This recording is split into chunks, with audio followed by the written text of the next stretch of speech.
All right, so this is our spaghetti graphing lab. We are going to determine the relationship between mass and length of a piece of spaghetti. So you're going to take your piece of spaghetti, and the first thing we're going to do is we're going to measure the length, and we're going to be using our metric ruler. We're going to be measuring in centimeters. So come on over and we'll take a look at our spaghetti. So I'm going to place the spaghetti flat on the paper, and I'm going to go right there to that edge of 0.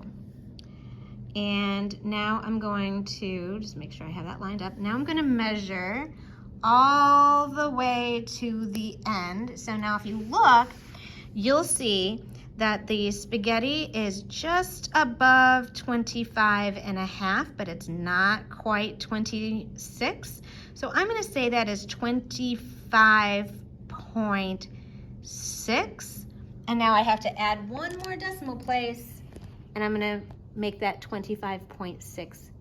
And the 0 means that it's exactly on that 6 line. Great. And I'm going to take the mass of my piece of spaghetti. I'm going to make sure that my balance is on 0.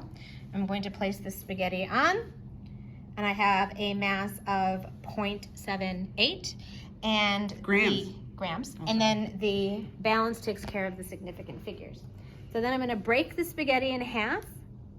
And now I'm going to do the same thing. I'm going to measure the length and mass, and I'm going to keep on going. Each trial set, I'm going to keep breaking, measure, mass.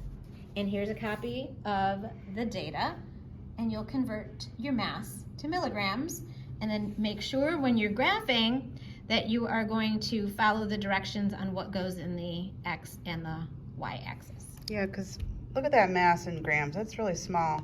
Mrs. Davis, how do you convert from mass in grams to mass in milligrams? So there's 1,000 milligrams in 1 gram. So if you look from 0.69 to 690, that means we move the decimal place 1, 2, 3 hops to the right. Okay, and then you're going to graph this with this, following the directions here. There you have it.